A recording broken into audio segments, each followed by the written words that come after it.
পরিবেশ সম্পর্কে একটু বলি, মানুষ সম্পর্কে বলি, মানুষের ভালোবাসার সম্পর্কে বলি। আসলে সুখ কী? সুখ বলতে কি কোনো আদৌ কি বস্তু আছে? নাকি দুঃখ নামে কোনো বস্তু আছে? আপনি যতক্ষণ পর্যন্ত কাজ করতে পারবেন না, ততক্ষণ পর্যন্ত আপনার চাহিদা পূর্ণ হবে না। এটা হচ্ছে বাস্তবতা। তা আমরা চাহিদা পূর্ণ করার জন্য আমরা কী করি আসলে? মূল বিষয়টা হচ্ছে এটাই। আমরা চাহিদা পূর্ণ করার জন্য কাজ করি, পরিশ্রম করি। যখন পরিশ্রমের বিনিময়ে আমার চাহিদাটা কী হয়? পূর্ণ হয়। এটা হচ্ছে বাস্তব। আমি যখন লেখাপড়া করি, লেখাপড়া কেন করি? সেটা হচ্ছে আমার চাহিদা। ওকে? আমি যখন শ্রম করি, কোনো শ্রম করি, তখন এটাও আমার চাহিদা। কারণ ওই চাহিদা মেটানোর জন্য, অর্থাৎ আমার চাহিদা মেটানোর জন্য, যেমন আমার মৌলিক অধিকারগুলো পোষণ করার জন্য আমাকে কাজ করতে হচ্ছে। ওকে?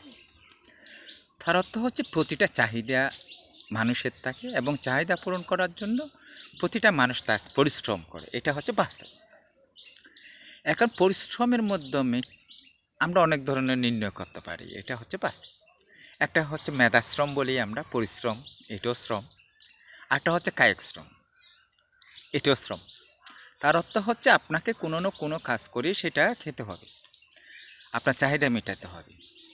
তো কাজটা যে কাজটা আপনি করতেছেন সেটা মেনে নেওয়ার মানসিকতা থাকলে আপনার ওই কাজের সন্তুষ্ট যদি অর্জন করতে পারেন, তাহলে এটাকে আমরা সুখ বলি। আপনার মনের ভিতর যখন উচ্চাকাঙ্ক্ষা যাওয়ার জন্য আপনাকে অনেক কিছু করতে হবে, আপনাকে আরও কঠিন পরিশ্রম করতে হবে। আপনি আজকে একদিনে যে কাজটা করতে পারছেন আপনার পরিশ্রমে, সেই কাজটা যদি আরও ডিপলি যদি মনে করেন যে এটা আমাকে আরও 2 ঘন্টা আগে শেষ করতে হবে, এই 2 ঘন্টা আগে শেষ করার নামই হচ্ছে পরিশ্রম। কারণ আরও 2 ঘন্টা আপনি যে এক্সপায়ার পাচ্ছেন সেটা হচ্ছে আপনার চাহিদা, আরও একটু অতিরিক্ত চাহিদা। ঠিক তদ্রূপ মানুষের মনের মাধ্যমে ভালোবাসা বলেন, আন্তরিকতা বলে, মায়া মমতা বলেন, সব কিছু হচ্ছে মনের চাহিদা আসলে। তো আপনাকে মেনে নেওয়ার যখন মন মানসিকতা থাকবে, তখন আপনি সুখটা অনুভূতিটা পাবেন। এটা আমরা একজনকে খুব ভালোবাসি। ওকে?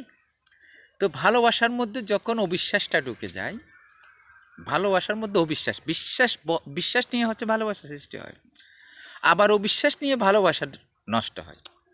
এটা পরিবারে বলেন, এটা সমাজে বলেন, এটা কর্মক্ষেত্রে, সব ক্ষেত্রে কিন্তু এটা হচ্ছে বাস্তবতা যে আপনার অবিশ্বাস যখন ঢুকে যায়, তখন আপনার আন্তরিকতা, মায়া মমতা সবগুলো চলে যায়। এখন এখানে যে ভালোবাসার কথাটা বলা হচ্ছে, এটা হচ্ছে সুখ আসলে, এটা হচ্ছে শান্তি, এটা সমৃদ্ধি। ওকে? তা আপনি যখন অল্পতে সন্তুষ্ট হবেন, তাহলে আপনার সুখটা আসবে। আপনার যখন কষ্ট আসবে, তখন কষ্টটা যখন মেনে নেওয়ার মন মানসিকতা যখন আপনার সৃষ্টি হবে, তখন আপনার সুখটা আসবে। এই যে আমরা মেনে নেওয়ার মন মানসিকতা এখনো পর্যন্ত সৃষ্টি করতে পারি না সেটা। ওকে? তা আমি যদি মনে করি আমি এতটুকুই আমি সুখ অনুভূতি এগুলো আমি অনুতৃপ্তি পাচ্ছি, তাহলে সেটা সুখ। আপনি যদি মনে করেন যে আমি এতটুকু সন্তুষ্ট নয়, আর কিছু আমি চাই, তাহলে আপনার অসুখ, অর্থাৎ আপনি সুস্থ নয়। আপনি সুস্থ, তবে এখানে কোন বিষয়টা আপনাকে নির্ণয় করতে হবে? এখানে নির্ণয় করতে হবে যে আপনার চাহিদা একটা, ভালোবাসা একটা। ভালোবাসাটা বলতে গেলে আমরা সুখ বলি এটাকে, ভালোবাসাটা আসলে সুখ। আবার চাহিদা পূর্ণ করতে পারাটা হচ্ছে সুখ। এখানে ডিফারেন্স নেই, এখানে দুইটার মধ্যে কোনো ডিফারেন্স, চাহিদা একই রকম। তো এইগুলো আমাদের নির্ণয় করতে হবে। যখন আমরা সুখটা অতিরিক্ত খুঁজতে যাই, তো সুখ অতিরিক্ত খুঁজতে গিয়ে আমাদের অন্যায় যাতে না হয়, অন্যায় কাজ যাতে আমাদের না করি, সেদিকেও আমাদের খেয়াল রাখতে হবে। আপনি কখনো কাউকে ঠকাইয়ে, কাউকে অপহরণ অন্যায়ভাবে তো আপনি অর্জন করতে পারবেন না। আপনাকে লিগেলে অর্জন করতে হবে। কোনো কিছু যদি আপনি চাওয়া থাকে, সেটা লিগেল হইতে হবে। লিগেলের মধ্যে সুখ আছে। আপনি অতিরিক্ত পাওয়ার মধ্যে অন্যায়ভাবে অতিরিক্ত পাওয়া কখনো সুখ হয় না, এটা হচ্ছে বাস্তবতা। অন্যায় করতে পারবেন না আপনি লিগেলে। যখন আপনি চাওয়াটা আস্তে আস্তে ধাপে যখন আপনার বেড়ে যাবে, তাহলে এটা হচ্ছে লিগেল। আপনি লিগেলে যাচ্ছেন, যে কষ্ট করে যাচ্ছেন, যে পরিশ্রম করে যাচ্ছেন। আপনি ভালোবাসতে শিখুন আগে, একই রকম আপনার ভালোবাসাটাও ঠিক একই রকম, আপনি ভালোবাসতে শিখেন। মানুষ যখন আমরা চলি তাহলে আমাদের মাধ্যমে কী থাকে, একটা দোষ থাকে, ভুল থাকে। এই যে ভুল, ক্ষুদ্র ভুলটাকে, ক্ষুদ্র ভুলটাকে আপনি বৃহৎভাবে মেনে নিতে পারবেন না। ক্ষুদ্র ক্ষুদ্রই থাকবে, ক্ষুদ্র ক্ষুদ্র থাকবে, বৃহৎ বৃহতে থাকবে। তখন আপনার ক্ষুদ্র ভুলটাকে আপনি বৃহতে রূপান্তরিত করবেন, তাহলে এটা হচ্ছে অসুখী বলে।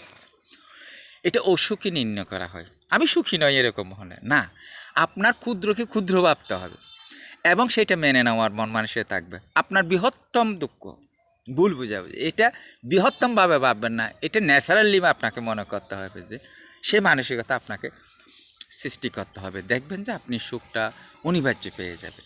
আসলে সুখ বলতে কিছু নাই, আমরা যে যে অবস্থায় থাকি না কেন সে অবস্থায় আমরা সুখ উপলব্ধি করতে হবে। আপনি একজন মানুষ দেখান আমাকে, আমি সব মহাসুখী নাই, আসলে কিন্তু কেউ নেই। এই যে মেনে নেওয়ার মন মানসিকতা যার মধ্যে আছে, সেও হচ্ছে বাস্তবে হচ্ছে সুখী। আসুন আমরা প্রতিটা জিনিস মানতে শিখি, মেনে নেওয়ার জন্য চেষ্টা করি এবং মানতে বাধ্য হই, অন্যভাবে না, লিগেলে। ধন্যবাদ সবাইকে।